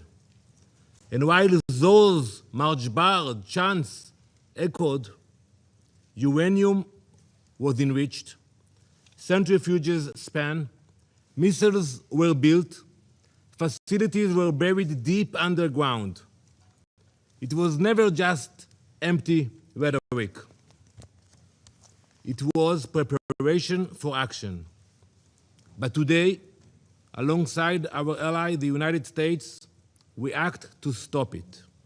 Israel stands before you today, having acted with the United States to confront and stop an existential threat before it became irreversible. The operation targets nuclear infrastructure, ballistic missile sites, the machinery of repression that fuels terror across our region. We did not act of impulse. We did not act of aggression. We acted out of necessity because the Iranian regime left no reasonable alternative. This joint effort will continue for as long as the threat remains.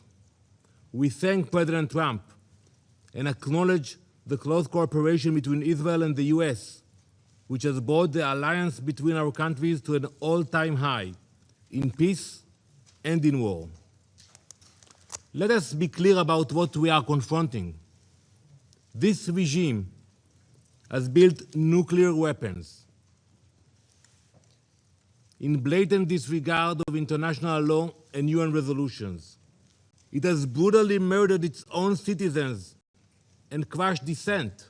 It's happened now as we speak in cities in Iran. It has expanded missile arsenals and armed proxies across the region. It has openly declared its intention to erase Israel from the map. Now, as it faces consequences, it is launching missiles and drones across the region, endangering the UAE, where a Pakistani citizen, unfortunately, was killed. Jordan, Kuwait, Bahrain, Qatar, Iraq. As we speak, in the last hour, a rocket targeted the city of Tel Aviv. Civilians, they don't target military bases. Civilians struck a building in Tel Aviv. An innocent woman was killed and 21 people were injured. This is a regime that destabilizes wherever it reaches. It spreads violence outward while crushing freedom at home. It is not reacting. It is expanding. It is a machinery of radicalism that does not recognize borders. Mr. President, diplomacy was exhausted. Iran was required to stop enriching uranium, stop heavy water projects, stop developing nuclear-capable missiles, and allow full inspections. Iran did none of it. Instead, it fortified its nuclear facilities so we cannot get to them, accelerated missile production, and continued to fund terror. Since the last operation in the summer, they spent billions on their proxies. The resolutions were clear. The strategy was just as clear. delay, delay, delay. But we will not be played. And it's simple what they were planning. They were building the means to corner us, to force an irreversible reality with our backs against the wall. That is not a future Israel will accept. No responsible nation should. This operation is guided by clear objectives: eliminate immediate threats, dismantle the nuclear program, destroy its ballistic missile production, neutralize naval threats, break the proxy network that destabilizes the region. The operation was carried out in order to protect the people of Israel within the framework of the ongoing armed conflict between Israel and Iran, in line with the UN Charter and in accordance with international law. Our forces stand ready to stop extremism armed with nuclear weapons. To the soldiers of the IDF, our boys and girls, my son, my daughter, we salute you. You stand like lions defending our people. An entire nation stands behind you. We have heard the condemnation from few member states, from the Secretary General, but we all know that escalation did not begin today. It began when Iran armed proxies and exported terror, expanded missiles and drones, advanced its nuclear program in violation of its commitments, turned on its own people, beating, imprisoning, executing. Where was the outrage of the UN? Where were the consequences? Now, Israel acts to prevent an irreversible threat, and the condemnation is immediate. This is the definition of hypocrisy. Some call this aggression. We call it necessity. We call it survival. Mr. President, history has taught us never to ignore those who openly call for our destruction. When a regime says it will destroy Israel, when it chants death to Israel, when it promises to wipe Haifa and Tel Aviv off the map, we believe it. We genuinely believe it when we see those hundreds of ballistic missiles that they are launching to Israel. We believe the threats. We do not ignore them. We do not gamble with our survival. We act. Now let me address the brave people of Iran. You are not our enemies. This operation is not directed at you. It is directed at a regime that has silenced you, imprisoned you, and invested in missiles and uranium while your economy suffers. You deserve better. It is this regime, the Basij, the Revolutionary Guard, who have dragged your country into isolation. The world does not fear a free Iran. It fears a radical regime armed with nuclear weapons and driven by extremism. Your future should not be defined by those who chant for death.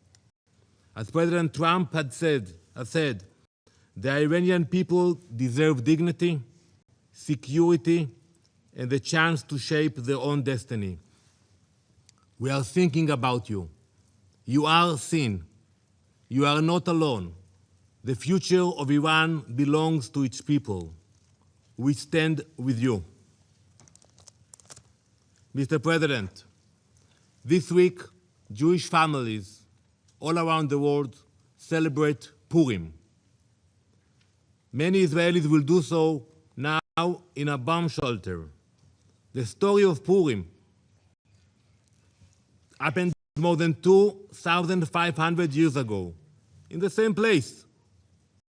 In ancient Persia, an evil minister by the name of Haman sought to wipe out the Jewish people. And it began with words, with chants. It became a decree. It could have become a genocide. But Queen Esther refused to remain silent. She stepped forward, she spoke up, she acted before it was too late. That is the lesson we learned. It is not only an ancient lesson, it is a modern one. Last week, I stood at the gates of Auschwitz with dozens of UN ambassadors. We stood in a place that shows what happens when radicalism and extremism grows and no one stops it in time. Before the Holocaust, some leaders, serious leaders, believed that they could calm aggression with concessions. They were completely wrong. Giving in did not stop evil. It strengthened it. Winston Churchill understood what Queen Esther understood long before him. When destruction is declared and weapons are being prepared and assembled, leaders must act, not later, now. Today, President Trump and Prime Minister Netanyahu understand that same lesson. For decades, the Iranian regime has built missiles, enriched uranium, armed proxies, and spread terror far beyond its borders. This regime is not only Israel's enemy. It is an enemy of stability, an enemy of every peace-loving nation. In this joint operation, Israel and the US are acting together, not because we see conflict, because we refuse to ignore declared destruction. We are stopping extremism before it becomes unstoppable. We will ensure that no radical regime armed with nuclear weapons and ballistic missiles can threaten our people or the entire world. Thank you, Mr. President. I thank the representative of Israel for the statement. I will now give the floor to His Excellency Mr. Majed A. Abdulaziz, Permanent Observer of the League of Arab States to the United Nations. شكرا سيد الرئيس. أشكر الرئاسة البريطانية على مبادرتها بعقد هذه الجلسة الطارئة مساء اليوم، وأشكر السكرتير العام على بيانه القوي وإحاطته الشاملة. يجتمع مجلس الأمن اليوم في لحظة محورية فاصلة في تاريخ الأمم المتحدة، تشكل للأسف فشلا ذريعا للنظام الدولي متعدد الأطراف طالما حذرت جامعة الدول العربية من وقوعه.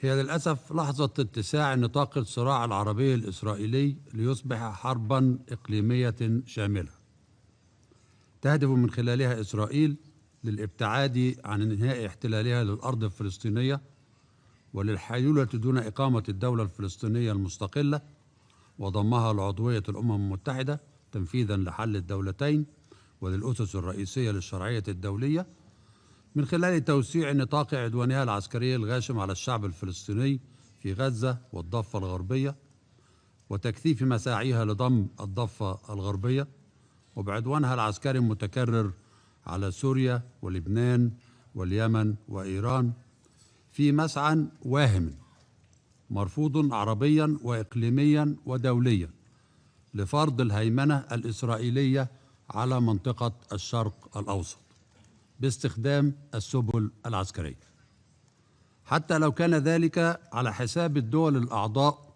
بجامعة الدول العربية وعلى حساب معاناة شعوبها من السياسات والهجمات الإسرائيلية الساعية لفرض قانون القوة بدلا من قوة القانون. وقد كان في جلسة هذا المجلس السابقة حول هذا البند في الحالة في الشرق الأوسط الأسبوع الماضي وما شهدته من ادعاءات دينية لوزير خارجية إسرائيل القوة القائمة بالاحتلال أوضح دليل على الغطرسة الإسرائيلية التي تسعى لفرض تفسيرها الديني المتطرف على العالم بادعاء أن الأرض الفلسطينية بكاملها بما فيها أرض الضفة الغربية الغير قابلة للضم بموجب خطة الرئيس الأمريكي ترامب وقرار هذا المجلس 2803 هي بكاملها أرض إسرائيلية من آلاف السنين، وعلى نحو يشكل استخفافا واضحا بكل الأسس الشرعية والقانونية والتاريخية التي قامت عليها الشرعية الدولية في هذا المجلس وفي هذه المنظمة العريقة. ورغم ما تم الإعلان عنه بعد جلسة المفاوضات حول ملف النووي الإيراني أول أمس في جنيف من إحراز بعض التقدم في المفاوضات الجارية بين الولايات المتحدة وإيران، فقد تجاوزت إسرائيل باستخفاف واضح كل هذه الحدود تحقيقا لمصالحها الفردية الضيقة بهجومها العسكري السافر على جمهورية إيران الإسلامية فجر اليوم، وبادعاء أن هذا الهجوم يهدف إلى الحيلولة دون حيازة إيران للأسلحة النووية، وذلك في نفس الوقت الذي ترفض فيه إسرائيل ذاتها الانضمام إلى معاهدة حظر انتشار الأسلحة النووية أو إخضاع منشآتها النووية لنظام الضمانات الشاملة للوكالة الدولية للطاقة الذرية، وأيضا في نفس الوقت الذي ترفض فيه إسرائيل حضور مؤتمر الأمم المتحدة الهادف لإنشاء المنطقة الخالية من الأسلحة النووية وغيرها من أسلحة الدمار الشامل في الشرق الأوسط الذي عقد دورته للسنة السابعة في الأمم المتحدة وليس في الMPT في نوفمبر العام الماضي، وبمشاركة من جمهورية إيران الإسلامية في كل دوراته، ومقاطعة من إسرائيل وأحد الدول دائمة العضوية. تلك المقاطعة الإسرائيلية لهذا المؤتمر الهام الرامي للتوصل لنفس الهدف سلميا منع التخلص من القدرات النووية المبهمة الإسرائيلية والإيرانية. الموقف الإسرائيلي يعكس فقط رغبة واضحة في أن تظل إسرائيل الدولة الوحيدة الحائزة لقدرات نووية مبهمة في الشرق الأوسط والقادرة على إنتاج الأسلحة النووية، وهو ما لن تسمح به دول الشرق الأوسط. السيد الرئيس، رغم كل ما تقدم وفي ضوء ما يشكله الوضع الحالي من منحى تصعيدي واضح مع كل الأطراف المعنية تطور إلى حد العدوان العسكري السافر وغير المبرر من جمهورية إيران الإسلامية على عدد من الدول العربية الأعضاء بجامعة الدول العربية، مما يهدد بتوسيع رقعة النزاع العسكري ويهدد بقيام حرب إقليمية شاملة، فقد أصدرت الأمانة العامة لجامعة الدول العربية بيانا رسميا فيما يلي نصه وأقتبس: تدين الأمانة العامة لجامعة الدول العربية بأشد العبارات الاعتداءات والهجمات الإيرانية على كل من دولة قطر ومملكة البحرين ودولة الكويت والإمارات العربية المتحدة والمملكة الأردنية الهاشمية، وأضيف إليها في هذه المرحلة المملكة العربية السعودية وسوريا ولبنان.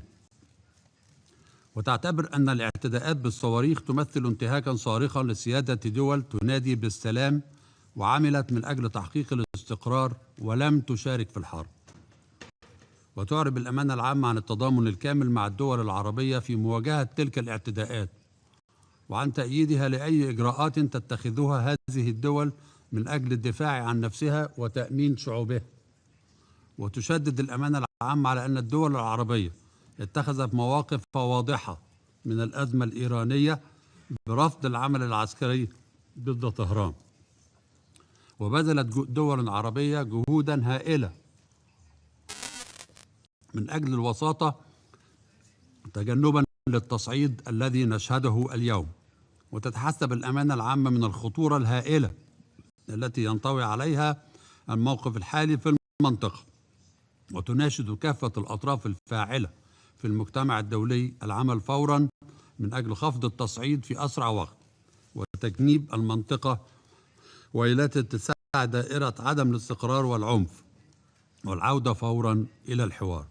نهاية الاقتباس. في الختام سيد الرئيس، تضم جامعة الدول العربية صوتها إلى السكرتير العام للأمم المتحدة في مناشدة كل الدول باحترام التزاماتها بموجب القانون الدولي، بما في ذلك ميثاق الأمم المتحدة الذي يحظر بكل وضوح التهديد بالقوة أو استخدامها ضد الوحدة الإقليمية أو الاستقلال السياسي لأي دولة، ويحظر استخدام القوة بأي شكل آخر لا يتفق مع مبادئ وأهداف الأمم المتحدة، خاصة إذا ما تعلق الأمر بالهجوم على منشآت نووية قد يكون له آثار كارثية على الشعوب.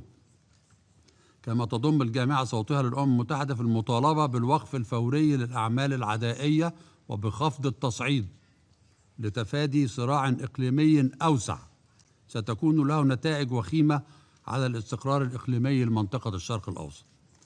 من هذا المنطلق تناشد جامعة الدول العربية مجلس الأمن، خاصة مع رئاسة الولايات المتحدة للمجلس اعتبارا من باكر، أن تعمل على قيادة نظام الأمن الجماعي الدولي في مجلس الأمن لوقف الأعمال العسكرية فورا، والعودة للمفاوضات على كافة المسارات، استلهاما للروح الإيجابية التي خلفها اجتماع مجلس السلام الأسبوع الماضي، ولدور الرئيس ترامب في تحقيق السلام العالمي، واحتراما للآليات المرجعية القائمة في النظام الدولي متعدد الأطراف، وبعيدا عن أي مواجهات جيوسياسية لن تؤدي بنا إلى تحقيق السلام العالمي المنشود. شكرا سيد الرئيس. I thank His Excellency Mr. Abdulaziz for the statement. The representative of the United States has asked for the floor to make a further statement.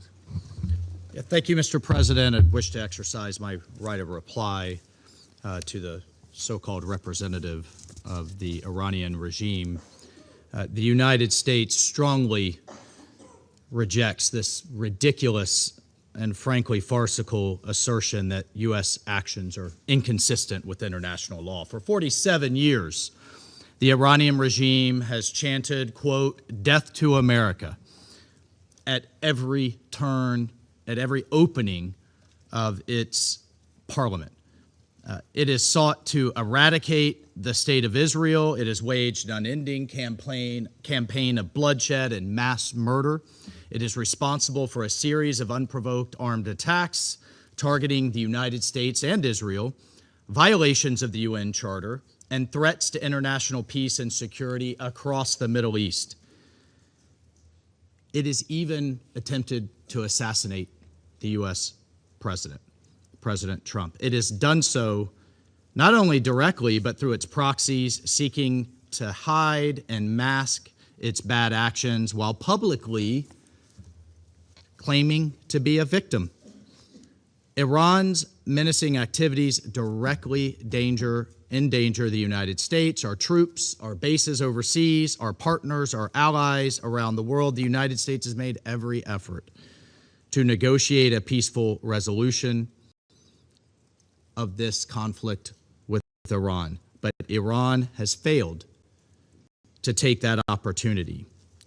So in close coordination with the government of Israel, the United States has taken lawful actions to address these threats in line with Article 51 of the Charter of the United Nations. And Mr. President, I'll just say on a final note, you know who is not complaining tonight? You know who is not citing the vagaries of international law? You know who is celebrating in the streets around the world?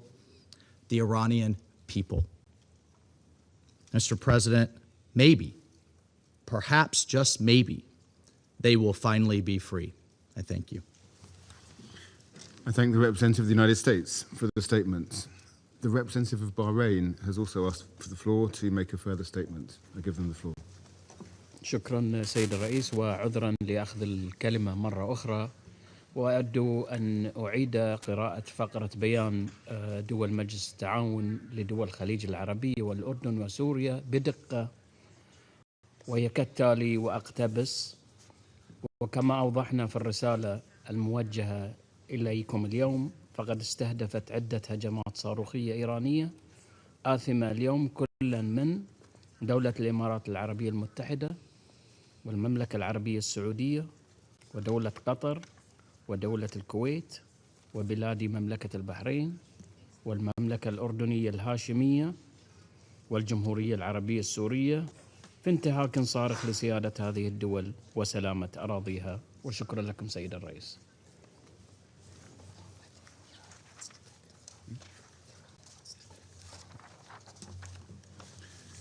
I thank the representative of Bahrain for the statement. The representative of Iran has asked for the floor to make a further statement. Thank you. I have one word only. I advise to the representative of the United States to be polite. It will be better for yourself and the country you represent. Thank you. The representative of the United States has asked for the floor to make a further statement. Frankly, I'm not going to dignify this with another response, especially as this representative sits here in this body representing a regime that has killed tens of thousands of its own people and imprisoned many more simply for wanting freedom from your tyranny. Thank you, Mr. President. Okay. There are no more names inscribed on the list of speakers. Before adjourning the meeting, as this is really the last meeting of our presidency in the month of February, I would just like to express my thanks on behalf of the delegation of the United Kingdom to members of the Council, the Secretary General, and members of the Secretariat for all their support this month. The meeting is adjourned.